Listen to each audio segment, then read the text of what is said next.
Oh, there it is. Cleared the throat. Podcasting series 3, episode 2, if we're numbering it or caring. Welcome back. Which we're not. Oh, never mind. So welcome back to a number of Just Not Crick Pod. On a nice, chilly, wet, rainy October where there's, for some reason, lots of cricket happening. Have we watched any? Probably not. Um, It's a hello from me, Matthew, and hello to Jamie. You all right, Jamie? Yeah, I'm right. You all right? I'll Are do. you are you hyped to talk about cricket? After our pre-pod football talk, no, we're here now. We're now stuck by contractual obligation where there is no contract or money. Um, Just like David Milan. I don't know. that's a reference, maybe. Um, yeah, I don't even know how to start, to be honest. So there's loads of cricket happening. So did you know there's a T20 World Cup happening? The Women's T20 World Cup. Yeah. The Women's T20 World Cup that started on I think it is beginning of last week. I'm pretty sure it was Thursday, which is a normal time for a World Cup to start. Hmm. Yeah, it started on the third. And we are a fair few games into it. It's taking place in Dubai. It was originally going to be happening in Bangladesh, but then the tournament was moved. And we have got a few results coming in. I don't want to lie and say that I've watched any of the games. Um, I will when it gets down to the nitty-gritty stuff at the end, which is usually what I do for most any global tournament. Um, but yeah, so we've got two groups. There's Group A, Group B. In Group A, New Zealand are top. They won their game, and I think they beat India as well, which I think is a big old scalp. Uh, Australia have won their game because, of course, they have. Pakistan played 2, 1-1, lost 1, losing to India today. India played 2, 1-1, lost 1. Sri Lanka have had a horror start, losing both their opening games. Group B, West Indies are top. Played 2, again, 1-1, lost 1, but on top of via net run rate. England won their one game they've played against Bangladesh, uh, quite comfortably in the end.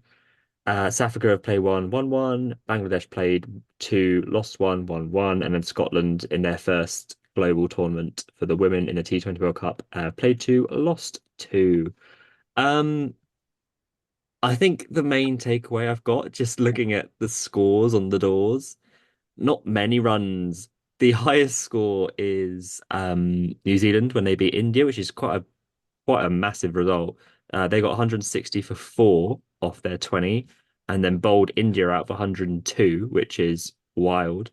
So Sophie Devine got 57 off 36, not out, little red ink. Um, Also runs for Georgia Plymouth, and then there were lots of wickets galore. So Rosemary Mayer got 4 for 19, um, and then just generally shared around. But that's a big old scalp that because India, like in the men's game, are quite the juggernauts. It tends to be in the women's. I feel like it is much like the men's. It is England, India, Australia. So that's quite a game to win for New Zealand. Um, and I would just love for one of these tournaments for it just not to be Australia.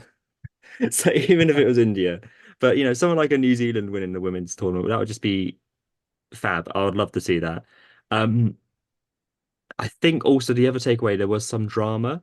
I maybe should have done my research, but it's one of those clips where you just sort of look virally that go heads off. I can't remember if it was given not out or out, but I'm pretty sure it was New Zealand against India where it was. It's always a run out controversy. So I don't know who the batter was, but they hit it down the ground and they were jogging through one, and then the umpire was going to call over, to remove the cap, was giving it to the bowler, but then New Zealand then went for a second run, and then India, whoever it was they were playing, I think it was India, then ran out the other batter saying, "How is that?" But because they had called over, or the umpire had vaguely called over, and the square leg umpire was doing her laces, it was given not out, I'm pretty sure. But it was sort of like, I don't really know who's in the right there. I'm thinking it's the umpires because they've been like, oh, it's dead ball, even though the ball's not thrown back in yet. New Zealand are going for a second run, but then it should be run out, but then I'm pretty sure it was just given dead ball and they got one run. It was just very odd. I mean, surely if the umpire's cool and there's not, and India don't run the batters out, then Yeah, surely they just give the one run because they've called over. yeah. It's weird. Yeah. So here is the summary, which helpful to have the internet. Um, While India appealed for a run out and even Kerr made her way back to the dugout, the umpires decided that the ball was dead, and as a result, the run out was not valid. Um, Harmanpreet was left fuming by the decision, and she was caught on camera having an animated chat with the umpires before play was ultimately resumed. Um, so yeah, I mean, I can understand it. Like if they've seen the batter then sprint for a second run, and then they have run them out, Mm. but then it's not been given out because of a vague chat with the umpire taking off the cap and giving it to the bowler. It's just when is the ball dead? It's just why is cricket just always just so awkward? Why can't it just be? Is that I don't know. I don't think the umpires have done anything wrong, and I don't No, think the fielding team have done anything wrong. no. But I think the batting team have. They try to be cheeky and get a cheeky Yeah, second. Yeah, like surely they'd have been aware of like the umpire's not just going to hand the cap to the bowler and yeah, that's over. You call over. yeah. These are they're officiating a international game, so surely they've called over. You should. Yeah. Oh, maybe Like, it just needs to be clearer. I find it weird that the square leg umpire was just doing her laces, so wasn't even looking at what was going on. It's sort of like maybe do that whenever you're waiting for the over to start or something next over. It just feels a bit like. But I think you're right. I think the umpires aren't in the wrong. I think it just looked very messy.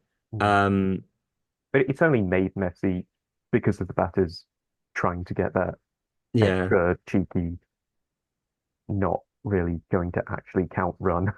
yeah, yeah. And I we'll mean, never know if that run would have counted. yeah. I mean, this And this that's was the way it. we know It if it's properly right or not. But yeah. we I don't. mean, it was the India-New Zealand game, which India did end up losing by 58 runs. So I don't think it would have mattered much in the long run. I don't think. Um, but yeah, it's always good to have a global tournament and just have some controversy just to spice it up. That's what you want.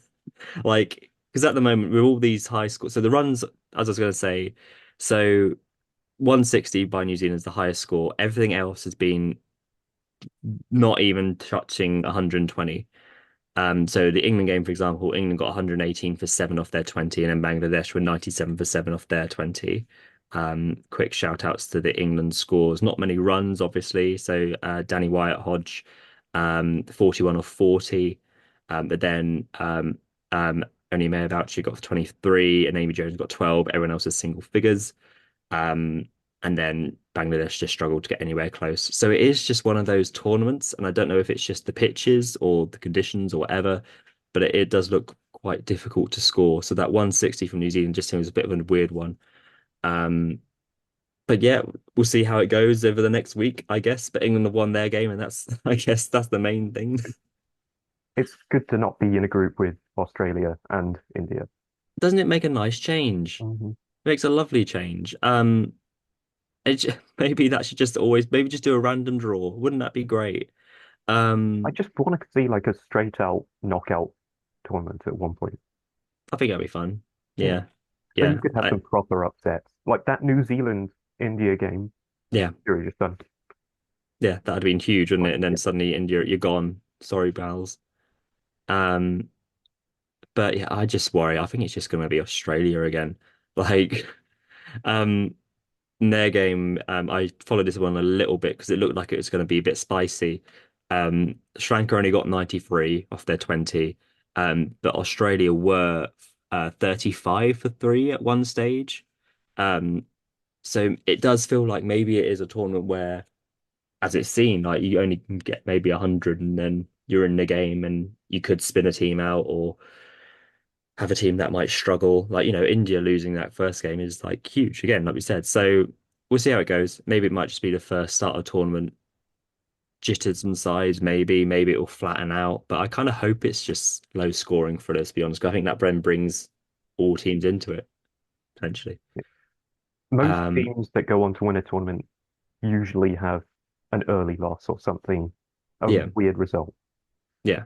That's not 100%. likely to happen in a women's cricket international tournament with Australia knocking around. But Yeah, that's they'll gonna, go unbeaten. yeah, Yeah. but that's gonna be my cope for now. Yeah, that's got to believe, and then it will be fine.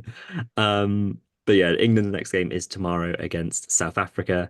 And then on Tuesday, could be quite a good game. Got Australia, New Zealand, so that could be quite interessante. And that will be New Zealand's yeah, second game as well. So both those teams unbeaten, um, as are England and South Africa. So good couple of games. And I will try my best to watch some for our next pod. It's just too much cricket. There's, Like, I just think a lot of this, I just go back to that kind of Carl Pilkington quote when he's like saying like, "Oh, happiness is like a cake, and you have too much, you get sick of it." And I might just like replace happiness with cricket. And I'm like, it's just all the time. Um, so speaking of, England men are playing tomorrow. Are you ready for this? your, Do you know who yeah, they're playing? uh, Pakistan. Yeah, boy. But I remember that. Yeah, so they are playing a three-test match series following the last time they toured Pakistan, which was in wasn't that long ago. It was only 2022, so they're back again. And obviously they won that series 3-0. So they've announced their team for tomorrow. Big news is that Stokes has not recovered from his hamstring injury, so Pope will continue to be captain. And the team is Zach Crawley, who is back, Ben Duckett, Ollie Pope, Joe Root, Harry Brook, Jamie Smith, Chris Wokes making a return to overseas, Gus Atkinson, Bryden Cass, Jack Leach, and Shoaib Bashir. Your immediate thoughts, Jamie? Woke is an interesting one. Hmm. Otherwise, fine. But I suppose Wokes is kind of taking the Stokes spot of just being a Yeah, all-rounder fifth bowler. I'd say so. I think Yeah. it makes sense because he's not really being picked as a mainline bowler, I mean, probably. it's difficult to Like know, he's isn't it? still Chris Wokes and he can bowl really well and he'll probably open, but I imagine so. I think Yeah. he's fitting that Stokes empty slot that isn't being filled by the actual Stokes. Yeah. And I think also it's a nicely balanced because I think although last time all the pitches were roads and like I think England was I think did they score I think they scored 500 in a day, one of them. I think this one's going to be a bit more variable. Like the pitching conditions, it said it's going to be a bit more greener. Some maybe some low bounce, that kind of stuff. So I think having a mix of, three seamers, two spinners, and then obviously a bit of root, it gives you that variety. But yeah, it'll be interesting to see who Stokes comes back in for. Bryden Cast is an interesting selection. Obviously, he's a bit more quick. He's a bit more hit the deck, kind of Liam Plunkett-esque bowler, I think. Um, and yeah, we'll see if Wokes carries on the team after that. But other than that, I think it's all right. Um, Pope gets another go to be captain as well. See how he handles that with the pressure and stuff. Nice to have Leach back as a second spinner. So it might be nice to see him and Bashir working in tandem, that kind of stuff. Gus Atkinson away for the first time. But yeah, I think it's fine. Yeah, there's no like obvious standout, what the Yeah. fuck are they doing there Yeah. kind of No. player. It would have been Yeah. nice to see Rian Ahmed. He did well there last time. Yeah. He's in the squad. But yeah, I think we will see him. It's just, I'd imagine so. Yeah, maybe we'll have a flatter pitch or one that's going to swim more. He'll probably be in. Yeah, I imagine he'll get a go. I think Matt Potts is also in the squad, as is Ollie Stone. So there might be some kind of interchanging. Um, but yeah, it's going to be interesting because obviously I think the last series it's mostly similar with the batting.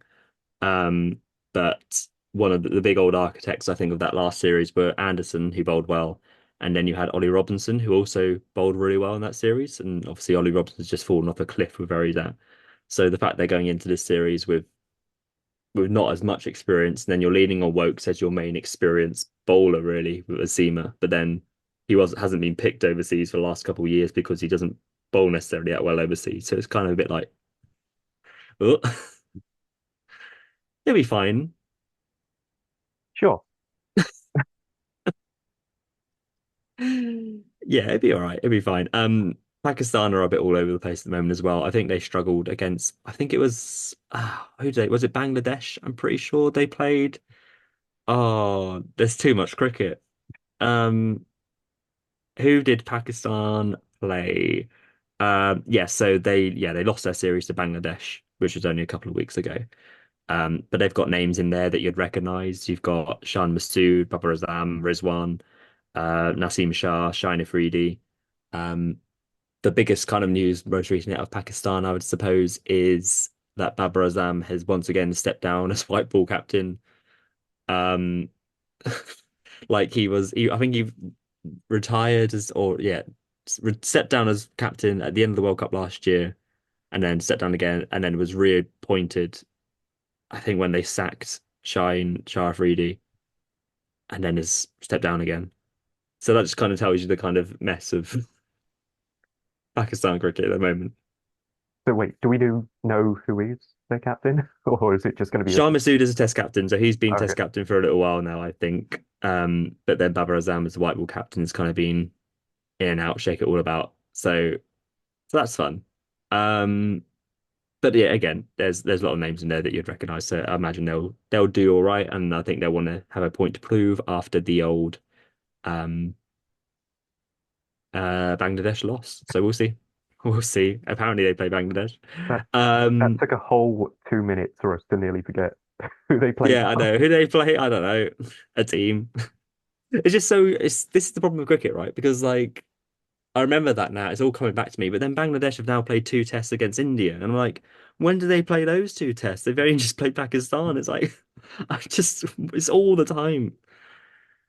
But some stat attack for you. Root only needs 71 to overtake Cook's tally of 12,472 test runs. So then he'll be the most highest run scorer by an England batter, and then the fifth most by any player in test history. So that's all right, isn't it? Yeah, Yeah, it's pretty good. it's decent.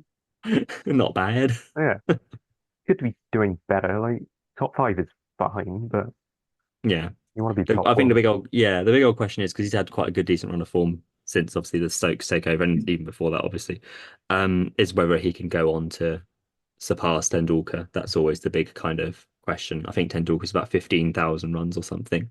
Um, I don't see any reason why not. Um, Depends how long he plays, but be pretty cool achievement if you could. Yeah, I mean England play enough Test cricket for him Exactly, yeah. to achieve that. So Yeah. I think it would be if he were to overtake Sachin, it would be more interesting to see like their runs per match. Yeah. Yeah, like I think Tendulkar played 200 tests in the end. Well, I think. Um, let's ask Google or whatever internet service providers are available. It's Um, just Google. yeah. Um, No, no one's fucking using Bing. does it Go? If they want to sponsor us, it's fine. Tendulkar played 200 tests. 15,921 runs. So did all right at an average of 53. Not bad. I wouldn't be surprised if Root was only like 20 off that number. Yeah, so Root has played 146 tests, All right. 12,400 runs at an average of 50, and that average is going up Mhm. of late. So yeah, we'll see. Yeah, I think if he plays for a couple of years, I think he will definitely be there, knocking on the door. Depends, mentally how much he can carry on. I think it's a bit like Cook. Like I felt like Cook could have easily played for England for another year or so, but I think just the mental toll of just taking its, battering on his head, and he's just like, I'm just done, and that's that. I think he only retired when he's about 32, um, maybe 32, 33. But the fact he then played for Essex for about another 4 years, just he was definitely good enough to play. It's yeah. just interesting to see if the same with Root or if he'd be kind of Jimmy Anderson mindset and just want to keep on going. So Yeah. I like feel with Root that him not being the captain anymore, it will help prolong you'd his hope so, like yeah, his mental state with him again. yeah. Fingers crossed. Yeah. Yeah, I think you're seeing the best of him as well from not being captain, even though he carried the team obviously previously. Um, do you want some more England news? Sure. We don't ever have enough England do. Did you know that England have a white ball tour of the Caribbean coming up? at the end of October. So I mean, there's going to be some I'm not crossover with the Pakistan surprised scene. that they. So obviously they can't quite pick their full strength side or anyone from the Test series because there is that stupid crossover because it's just ridiculous. So they've announced their squad, and it's covering both the ODI and the T20 series. I imagine it's three each, but honestly, who cares? Um, so it says, yeah, two additional players will join the white ball squad after the Test tour finishes in Rawalpindi at the end of October. But otherwise, squad is thus you got Joss Butler, his back from his injury, Will Jacks, Adil Rashid, Jofra Archer, Liam Livingston, Phil Salt, Jacob Bethel, Saqib Mahmood, good stuff to see Saqib, Reece Topley, Jaffa Cohen, Dan Mosley, John Turner, Sam Curran, and Jamie Overton. So got some new players in there. Most notably got Jaffa. I hope I'm saying his surname wrong. It's like Cohen. But he's the most interesting one, just mainly because he is the first graduate of the South Asian Cricket Academy, SAC for short, to earn an international call-up. So this was launched in 2021 by Dr. Tom Brown. So the scheme is aimed to remedy the underrepresentation of British South Asian players in the professional game. It was found that only 5% of British Asians represent the top level of cricketers, whilst there's 30% that play recreational cricket in England and Wales. Um, so I think so. Cohen was released from Middlesex 5 years ago, and then moved on to be joined by the Saka group, and then who play second 11s at county team, and then he was picked by Yorkshire in 2022. Um, so that's pretty cool, Yeah, I but think. Yeah, it's not just a cricket problem, is it? Either no, like, absolutely not. you don't really see many South Asian football players. I Yeah, think Hamza Chowdhury for Leicester was probably the first yeah, South Asian or South, yeah, yeah, or with that heritage to play in the Premier League. He might not have been. yeah, But yeah, it's good to see it, especially with Mo and Rashid having been there to sort yeah, of like, kind of pave the way. Like you've had Amit Patel as well. yeah. Like Mo is actually president of this group as well, which is Right. makes a lot of sense. Yeah, Um, is he's the kind of character you can really imagine kind of helping bring this forward. But I think there's quite a number of them who have actually made their way into the first class game now. Um, and obviously that it's not just men as well. They've got in the women's game too. Um, but it's just a really good step, to have a real representation of that at international level to show it's a non-profit organization as well. So for a player to like go through those ranks, to get to the point where they could play first class cricket, but then get released by a county, but then find a way back through a group like this. Whilst, there's so many stories I think of county players of regardless of background, just as soon as they get released, that falls away. Like I think my family knew a player around Worcestershire way um, got released from a contract like 5 years ago is now and obviously a completely different career. But it's some of these players, cricket is going to be their life and they work so hard to do it, and then you get released and you feel like there's no way back. But there's be a group for this, for that representation side as well to get back into the game. In Jaffa's case, that's really cool. So yeah, it's quite a nice story. So I'm quite hyped to see how it goes, to be honest. yeah. Like cricket is probably labeled stereotypically as a white sport, so it's nice to 100%. try and fit in as many ethnicities and people of different origins and whatever Massively. as possible. And yeah, it's really nice to see Mo as the president. That's a nice. Yeah, so so he is the president of Saka, and then so you've got Tom Brown, who is the co-founder, manager director, and then you've also got Kabir Ali, who's the director of cricket and co-founder, and he also played, I'm pretty sure he played for England as well. Um or he no, yeah, so he made his international test debut in 2003, but he played Worcestershire, Hampshire, and Lancashire. And then had to retire for injury in 2015, but he's also quite a prominent face in kind of the cricket community from the South Asian background. So yeah, it's really cool. Yeah. So yeah, I'm really hyped to see how he goes on. Um, but then also from that, um, for more England news, he was also named in the Lions squad, which is going to South Africa. So that's a 19-man squad. That'll be Flintoff's first role as Lions coach. And that will begin in November to December. Some other names in there. You've got Farhan Ahmed from Nottingham, who is the brother of Rayan Ahmed. You've got Pat Brown. Nice. You remember Pat? Yeah. Jeffer, obviously. A lot of these names I don't recognize. So I'm only going to do the ones I know for now, but I'm hoping one day these other ones will become more clear. Josh Hull, who's played his test debut recently. Dan Musley, I recognize from Warwickshire. Dylan Pennington, played a couple of one-day games for England last year. James Rue from Somerset, who's a young wicketkeeper batter and has been just really prominent in run scoring. I think will definitely be knocking on the proper England door sooner rather than later. John Turner as well, who's in that other white ball squad. So yeah, it's a lot of youth in there, and I think Flintoff is, 100% the guy to get the best out of them, to be honest. And it's cool to see Jaffa in that as well, and Yeah. hopefully get some chances in the Red Bull game as well too, because I think he's only played T20 so far. But yeah, cool, Yeah. cool. Interesting to see how Freddie does with it.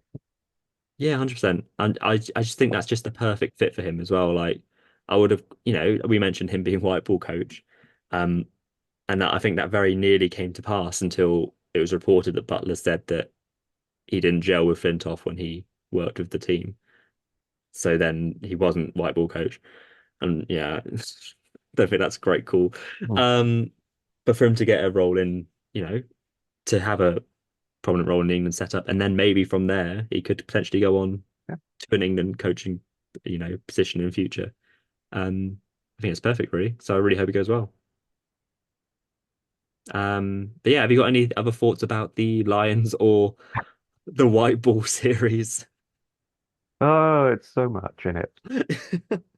It's so much cricket. Why Um, why is there overlap?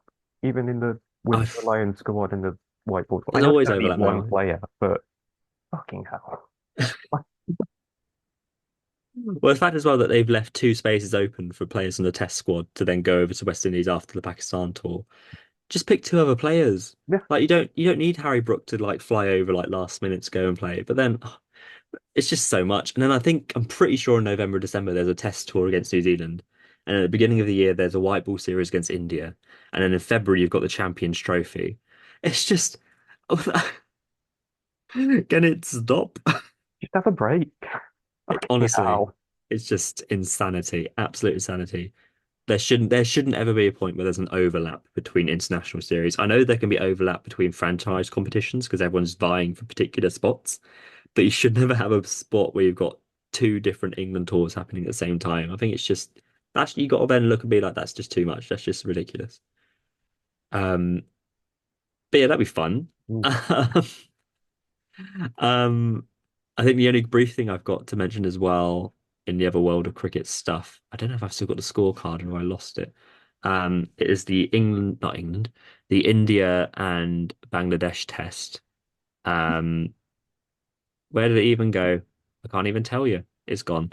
Um, bear with me whilst I find it, and I'll fill up the dead air by just speaking until I find the result Uh, of you can really feel the dead that. in the air. that that result of the cricket that happened in the second test between India and Bangladesh. So yeah, basically most of the game was rained off. Um, I think they lost about 2.5 days due to rain. We had all of that fucking wait just for it was rained off. No, it wasn't rained off. It wasn't Okay, the it was result. So it looked like it was heading to a dead draw. So Bangladesh batted first. They got 233 all out of 74 overs. Um, and then India came along to bat. I think this was on day four. And they got 285 off 34 overs. With Jaisal 72 of 41, Sharma got 23 of 11, Gill 39 of 36, Kohli 47 of 35, Rahul 68 of 43, just going absolutely mental. They then bowled out Bangladesh for 146 and then only needed what was it, 95 to win on the last day. And they did that in 17 overs. So that is just mental. yeah. That is like playing cricket, 24 or some stupid game where like you pretend or you try and play a test match properly and then you just get bored and you just go to smashy smash. Hmm. I mean, it might be for you. Like, But But it's just mental. It's just very silly. And then it's obviously then led to a lot of chat being like, oh, are they just Bazballing it? Oh, they ridiculed Bazball and now they're doing Bazball. And it's just like people can just play aggressively in test matches and force a result. That's probably good for the game, Can we surely. stop saying baseball? It's getting, Yeah, after however many years it's been now, it's getting annoying. just a tad. Um, And he's that's white yeah. ball coach now, so we're gonna fucking hear so much more of it. Oh Christ. But yeah, I'm much happier to see this kind of result, I Mm. think. Just, rather than teams previously being like, oh no, we might as well just bat out and get the draw and save points in the championship, like test championship table. Just, getting 285 or 34 overs is just absolutely mental. So love to see it basically. So I thought I'd give that a little bit shout out for our Indian fans. Um, have you got any other cricket news? I'm not really. Like, I was gonna try and find the Mad Rohit quotes, but all I can find, Hmm. which I have found, we've not prepared at all. So, say whatever you feel like will handle umpires and referees later with regard to the T20 World Cup final. No. So I think they were just like in the zone of we'll win no matter what. Hmm. Like just go out and be your worstest person. I don't know.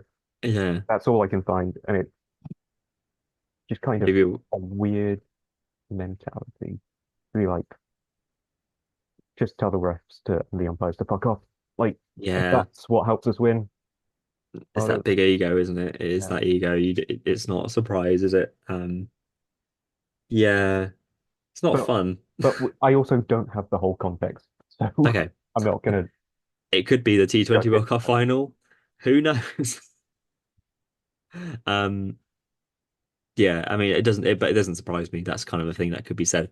Um, but they are, they're a very good team. Regardless, I just don't feel like you would really need to do any kind of like any, force anyone else's hand or anything like that. Right. Like you, I'm not even sure what he's referring to no, exactly. yeah. I mean, Like, as is it like slow over rates as well, or yeah, maybe. like That's running on the pitch or something? I don't know. Like, yeah. Who knows? Maybe we'll look into that next time. yeah, maybe we Maybe, won't. who knows? We probably Well, won't. But yeah, and probably not. So he doesn't play T20s anymore anyway, so that's fine. Um, yeah, okay. I think that's all cricket stuff. cool. I'm just trying to think of anything else that has popped up. Uh, no. We're very excited for the test series to start tomorrow. That's where we're Yes, I completely echo that. at. After that seamless transition, where we never left. Uh, we're going to do our quick little feature, last cricket bit of the pod, because I know how you all hate us talking about cricket. Um, we're going to review the recent series of Freddie Flintoff's Field of Dreams. Although review Um, might be a strong word for it. well, let's talk about it, I guess. And But then if like, unlike cricket, we have actually watched all yeah, of it. I'll tell you what, this is my review. I've definitely enjoyed this Mhm. so much more than pretty much any of the cricket I've watched this year. Yeah, for sure. Like, I Like, yeah, watched the first series and the second series in like a space of 2 or 3 days because yeah, we said, oh yeah, we're going to do a pod. It's yeah, finishing yeah, then, and then unbeknownst to both of us, there was an extra episode. yeah. But yeah, I was just, yeah, yeah. Sorry, I go on. definitely preferred the second series to the Hmm. first as well. Like the Yeah, first, it's weird to say, like there was a lot of focus on the cricket in the first series as opposed to the yeah, second, which like them going to India, there's a lot more focus on the cultural aspect there. But hmm there felt like a lot more focus on the kids as well, like just yeah. individually, personally, and obviously Fred post accident and all that. Oh, massively, yeah. Um, I think it's quite interesting as well. I think it's also maybe the post accent maybe like tailored what the show is also going to be as well, I think, potentially.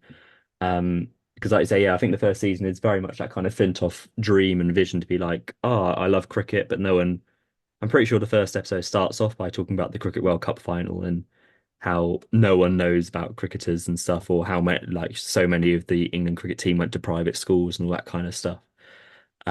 Which is very true, and it's very elitist sport that it has definitely turned into. Um, but yeah, it's been a while since I watched the first season. But yeah, I think you're right in that in terms it is very much tailored towards that kind of cricket. Let's make these, kids from underprivileged backgrounds. Let's get them into cricket and see if that can help them and get them into a team and that kind of stuff.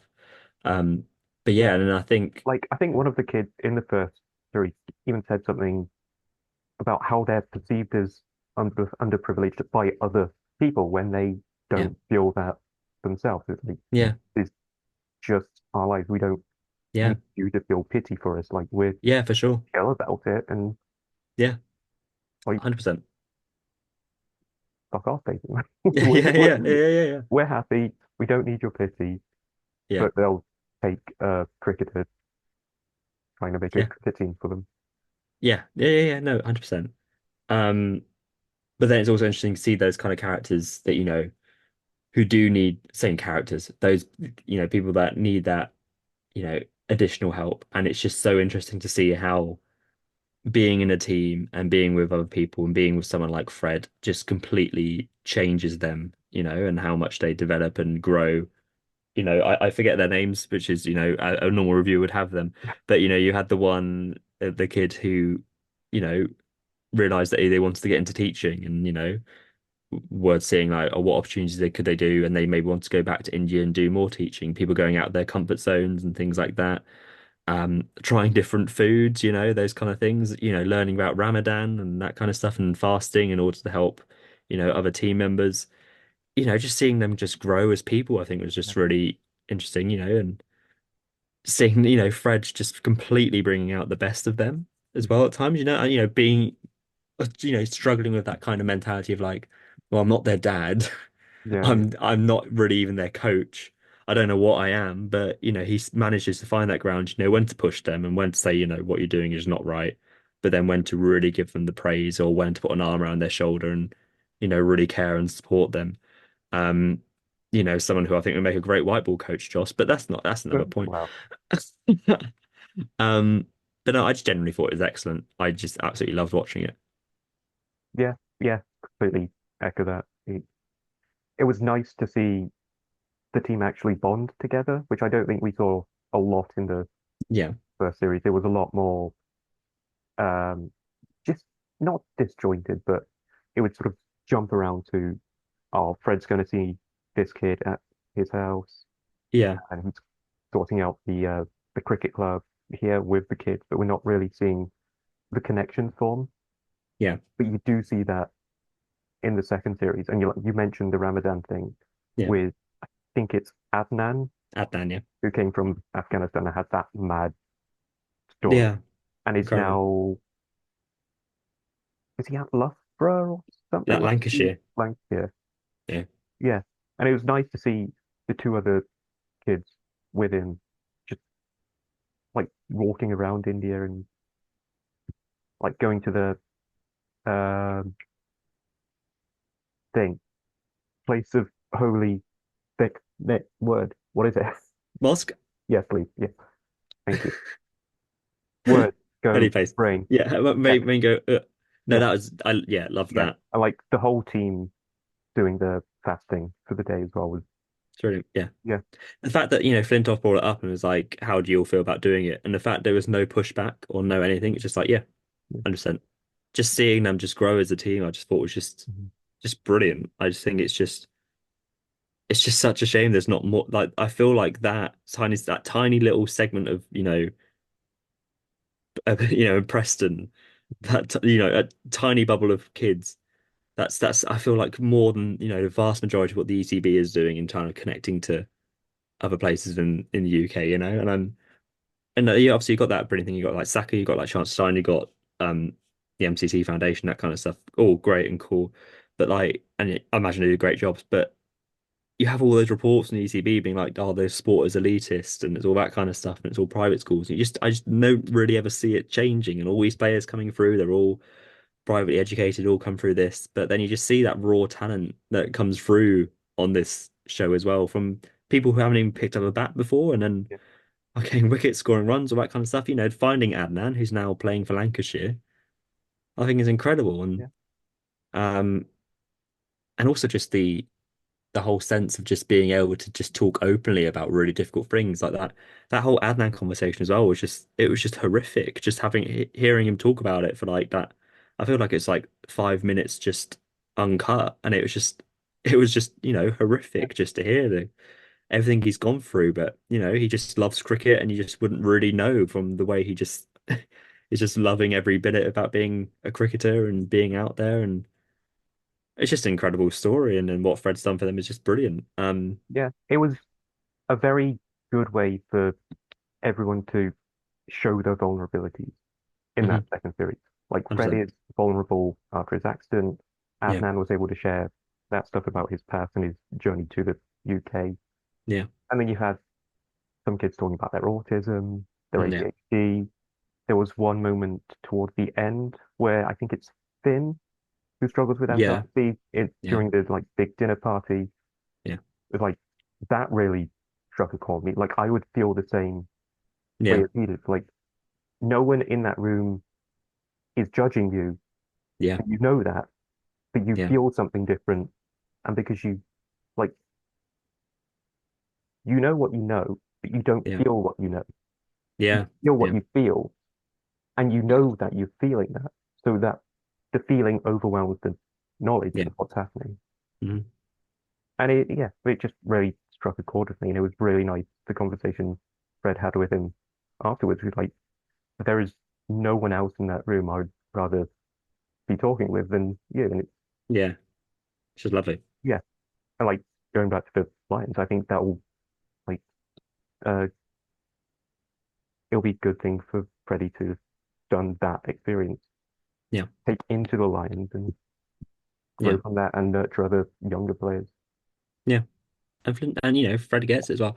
Like, Fred has always been like a icon and idol of mine. Even when he was a cricketer, he's been through so much, but the fact, he went through that kind of like rocky path where he was drinking all the time. You've got that kind of pedo incident, all that kind of stuff where, he's got to a stage now where he's not drunk or anything. I think the last 10 years, he's just gone completely dry off it, I think. And then he's had this accident, which is just horrific. But then he's still, even after that, he's like, I want to go to India and I want to like take these kids there and I want to support them, I want to do this for them. Even when, that was also hard to watch, when you had that aftermath and he was just talking about it, how he struggled to go out in public and struggled to talk to people, and he was really struggling from the anxiety of it all. And you think that's Flintoff, that's kind of like being the face of English cricket, kind of even now.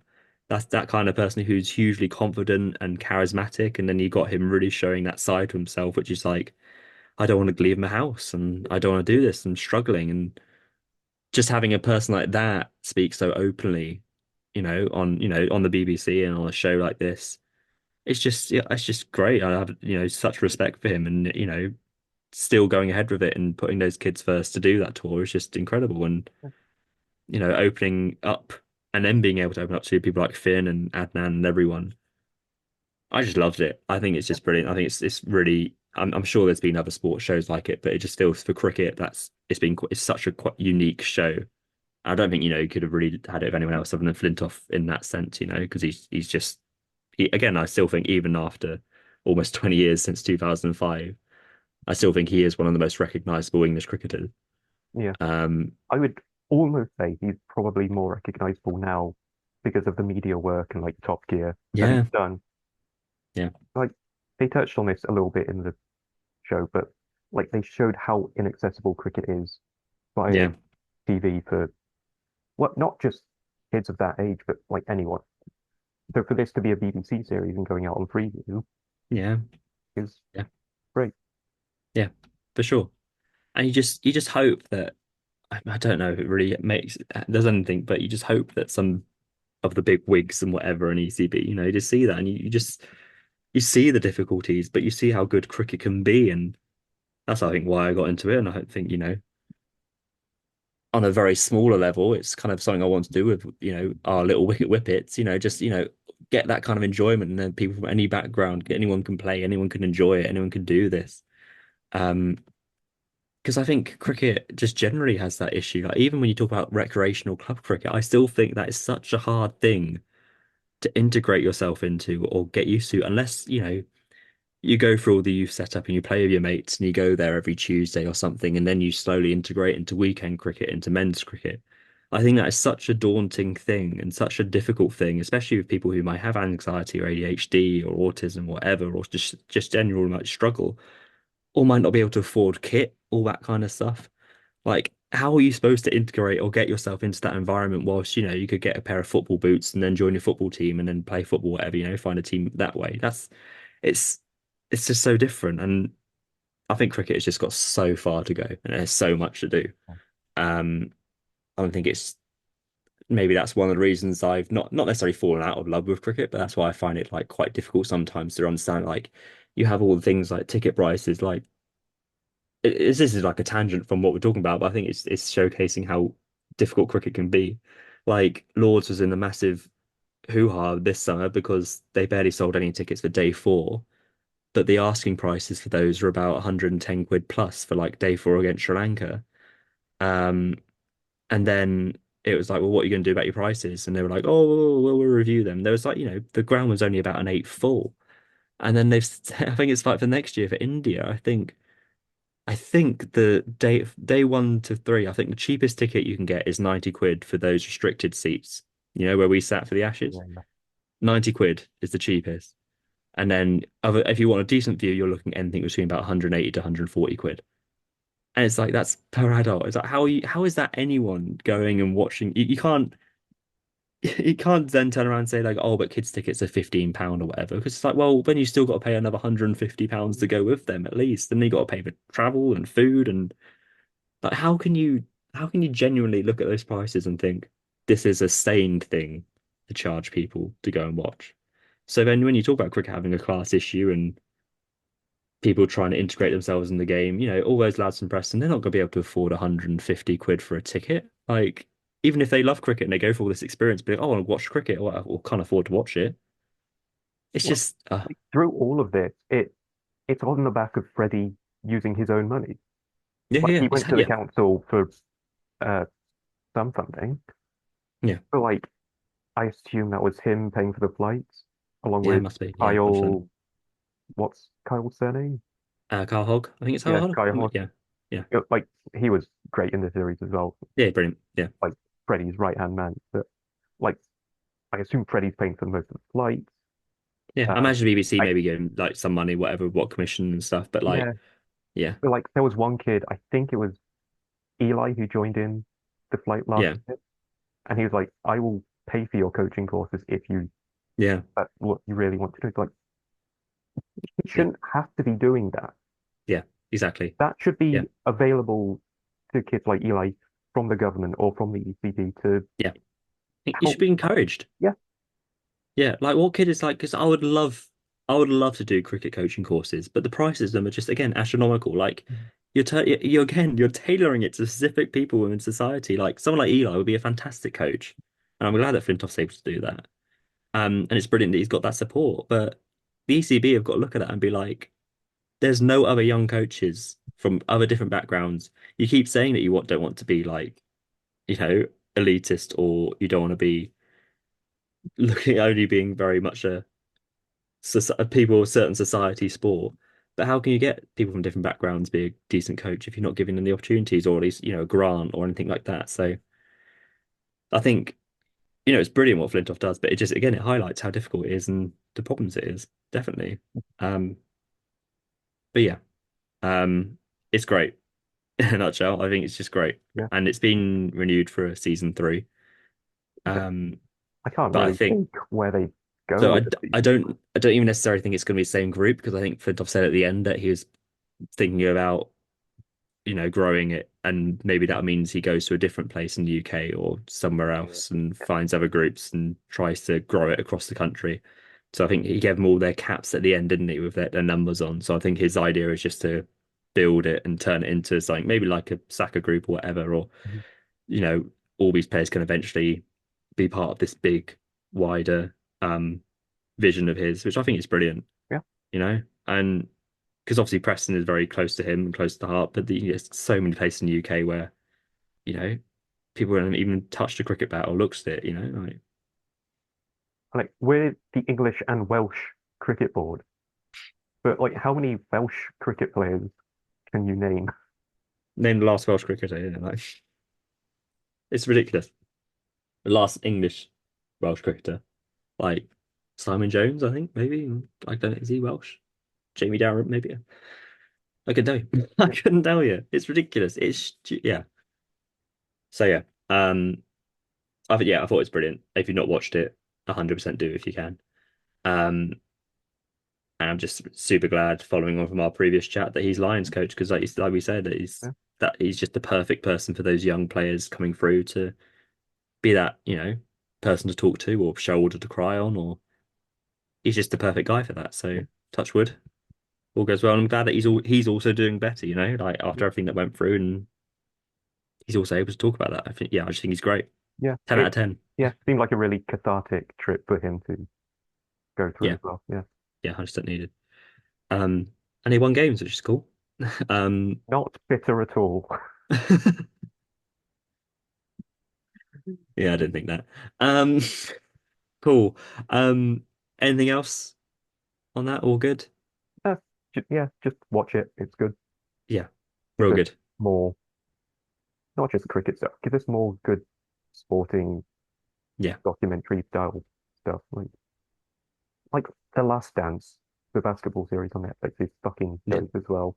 yeah, I want more of that. yeah. Give us. Yeah. Yeah, it's just also just quite emotional, isn't it? You watch it, it definitely makes you feel things, which is just great. So cool, definitely great, good stuff. Um, so nicely moving on from our cricket and also kind of not cricket segment to our fully not cricket segment, I Yeah. guess. Which is Have we got the not cricket? yeah, which is the segment we want to actually be involved in. Yeah, Like the actual cricket, we don't really care. no, That's yeah, why they're called not cricket.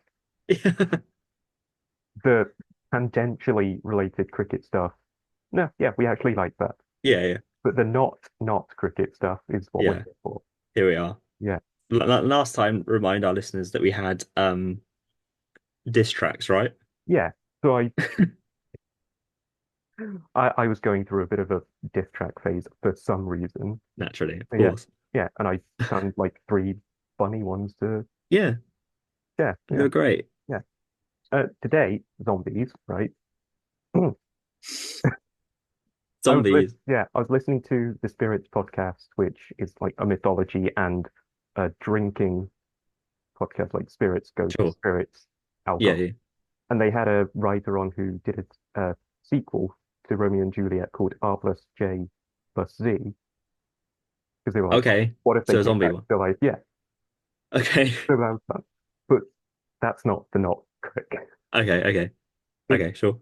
sort of got me to thinking, like throughout film history, there's always been like moments in time or like national trauma that has sparked a genre to boom.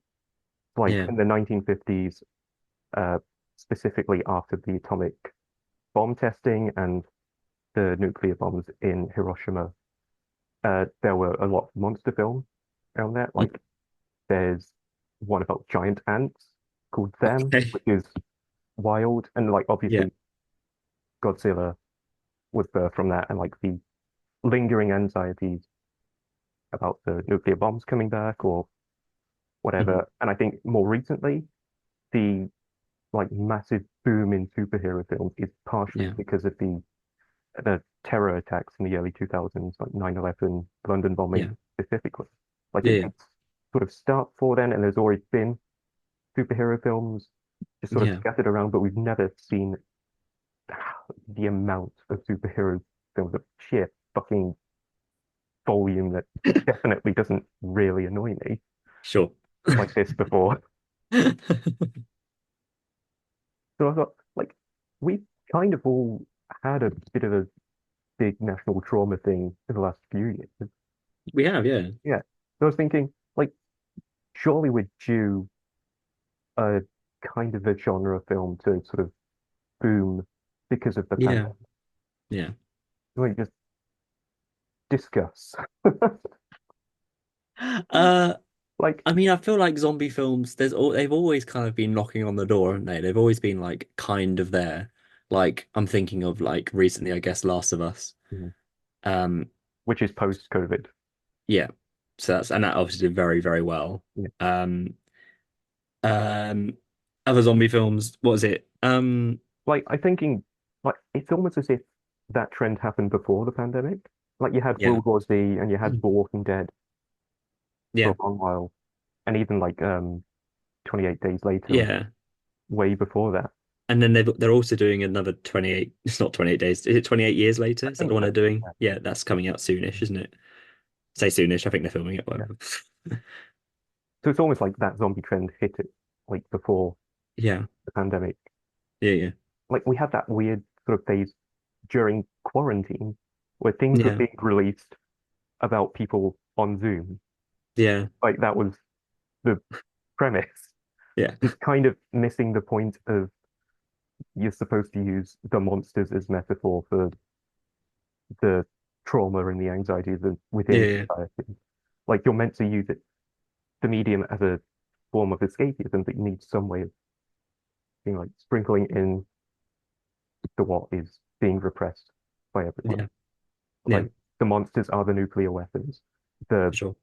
villains, usually foreign villains or alien villains, Yeah. especially in Yeah. the Dark Knight trilogy, Yeah. True. are True. the anxieties about that. And like zombies would kind of fit the pandemic one. Yeah. I've got an Yeah. alternative option though. What instead of zombies? Yeah, kind of And zombies though. okay, what's the Still, alternative? it's still undead vampires. I think we do vampires Yeah. because like we had Twilight Years, Mhm. but Twilight Years not being, I don't think, sorry to our Twilight fans, but not serious. I think vampires vibes. Like, I feel Twilight was very much obviously tailored towards that kind of YA audience and Team Jacob, Team Edward kind of vibe. But I feel like if you're looking, um, yeah, vampires, I would be down for that. I think that'd be cool. Right? Like, Yeah. wasn't there that like didn't it originate from a bat or something as well? Am I misremembering that? Don't know if it's true or not. Is that a place? Was it the I don't think it something is in fully Wuhan or true. something? Who knows? But yeah, that kind of Like, anxiety and fear of what it comes from, and yeah, that is it. Yeah, and like yeah, being locked within a place where you can't go out from, kind of like yeah, vampires not being able to go out in the sunlight. yeah. Um, you Or can only maybe, invite certain people in to your bubble in the same way yeah, you have to invite a vampire in. yeah. True, Yeah, true. that like weird shit Um, with that. yeah. I wonder how far it could go though, just vampires. I suppose maybe you could do like entire whole kind of supernatural thing where you could like chuck in werewolves and stuff like that. That kind of, you know, becoming something you aren't or whatever, or you're mutating or changing. Those kind of different older supernatural fairy tale-esque kind of creatures. Maybe that's a way that it could, yeah, because I feel like they've always tried all these kind of things, but it never really like hits off or gets off the ground. Yeah. It doesn't Um, really feel like anything mainstream has just been good enough to like find no, an attraction. Like World War Z, yeah, probably the biggest blockbuster zombie film in the last maybe, yeah, 10 years, yeah. and that was kind of crap. Well, Walking Dead was massive, wasn't it? Yeah, Um, like Walking and Dead it still started lingers on. really strong, Yeah, and then it went on, and then it and just still kept goes going, on. and then it became like The Walking Dead in its show, and it's still Yeah, walking into other spin-off series. yeah. But then obviously we got Last of Us, and I think Last of Us Yeah. is really strong. I really enjoyed Last of Us. Um, and then if you got 20 years, 8 years later, maybe it is the kind of zombie vibe. Yeah. I feel like there was that awful Zack Snyder film as well. Was it Oh, yeah, Army of the Dead or something. Army of the Dead? Yeah, But I which feel also like zombies. that fits into the World War Z Yeah, Walking Dead category. yeah, That would have been yeah, filmed prior to the pandemic and everything. yeah, yeah. Maybe you're right. Yeah. But I would like. Yeah, like there was a X-Men film and a Spider-Man film, I think, before 9/11, and then you had that sort of latency period Yeah. where you can't talk about 9/11 or Yeah. really show it because it's too soon for the public to Yeah. process Yeah. it. hmm So, like, 4 years, isn't it? It's yeah, time. I think we're past that. I want some weird zombie or vampire films. I just want a different genre, Yes, I just want some artistic creativity and not agency. nostalgia baits. Yeah, I don't want AI writing scripts or like random puppets being directors because that's who Yeah. the production company feels like they can control the most. Yeah. 100%. Yeah. No, yeah, yeah, it's a little bit of a tangent, but I would just something different, Mhm. something new, whether it's a new kind of hike and fantasy stuff. I've not feel like we've not had a decent fantasy film in a long time. I guess Dune did very well. Maybe that's a upward curve. I don't know, but that's also sci-fi fantasy. I don't know. Don't know. Yeah. Something fresh, just something new. I'm just so bored. I'm so bored. Like even with Dune though, like it's really good, but it's still not an original Yeah. work. It's No, you're still right. an adaptation. Yeah. Like even the best TV show from this year, Shogun, is an adaptation from a book. It's like where are the original green ideas? It- Yeah. I'm sure there's some out there and people yeah. might scream them at us, but I can't think of any. Or I mean, also it's that same kind of like fatigue, isn't it, with like franchise cricket? There's just too much. Like, there's been so many evenings I've had like, oh, I've got an evening to myself. Maybe I'll watch something, and I would like look at the screen for like 20 minutes. Be like, what am I looking at? It's like, what is the point of Disney Plus? Yeah, It's just like you're there to keep the same people there. You're not yeah, really attracting new people to the service. no, yeah, yeah. Like they took off. There was a really great series I watched because I love kind of historical shows. I think it's called A Small Light or something. Is it Small Light? Um, yeah, Small Light, which is based on it's a World War II, and it's based around kind of Anne Frank, and the people that hide her and stuff like that. And it's brilliant. I thought it was excellent. It's a little mini series, one series, and it was great. But now it's just gone from Disney Plus, and I'm like, okay, cool. I can never watch that again if I wanted to. Yeah. Like, great. Like, what's the point in having these services? And then suddenly they like go. Like, there was also a series about the Medici family in Florence, which again I adored. I thought it was brilliant. Also starred Charlie Vickers, which I found out today.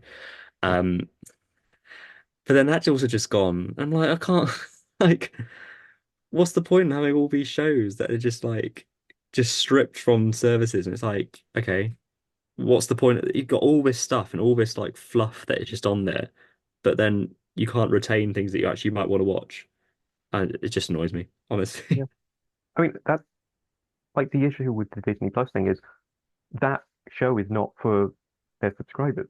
hmm Their subscribers are there for the Marvel stuff and the Star Wars stuff Yeah. and like the Simpsons and Bob's Burgers stuff that gets put on because they're own Fox now.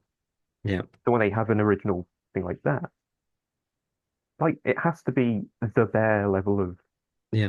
good and frenzy to hmm have Yeah. any sticking power. Like, Yeah. Yeah. It's just tiring, isn't it? yeah, And that's why they churn out so much Marvel and so much Star Wars, just because it feels like that's where our money is, because that's our main IPs. So we got to keep on churning out, otherwise people aren't going to keep subscribing. Cool. Um, speaking of subscribing, go ahead. just not Crick Pod, Twitter, Instagram, TikTok, YouTube, Apple Podcast. Go ahead. So I think that's kind of runs it up. So if you see a sudden like frenzy and uptake in zombie movies or vampires or werewolves, you know it stemmed from Just Not Crick Pod or Just Yeah. Not Vampire Pod. Tis spooky season, lest we forget. Snoop, what? It's spooky season. I thought you said Snooky season. I was like, what the fuck is this? It could be. I don't know what that means. That's why I was like confused. Spooky or Snoopy. Very fancy. But yeah, thanks for listening to our rambles as always. Was it coherent? Probably not. Um, Same as usual then. yeah. And the next time we'll be back, it'll be It'll probably be a review of the first test or the first two tests. But let's be optimistic and let's say we're going to be back and we're going to be reviewing the first test that takes place between England and Pakistan tomorrow, or today or yesterday, depending on when you listen to this. Um, cool. Have you got anything else, Jamie? Any final thoughts on anything? Happy Mad Hatter Day. It's Mad Hatter Day. Yeah, Oh, happy Mad Hatter Day to you. thanks. Cool. And Don't to know what anyone that means. listening, I don't know what it means. I only found out just before the pod, and I had it in the Snooky. back of my mind to say it Yeah. at the end. So that's our funny end. Cool. Happy Yep. Mad Hatter Day. Yep. Cheers.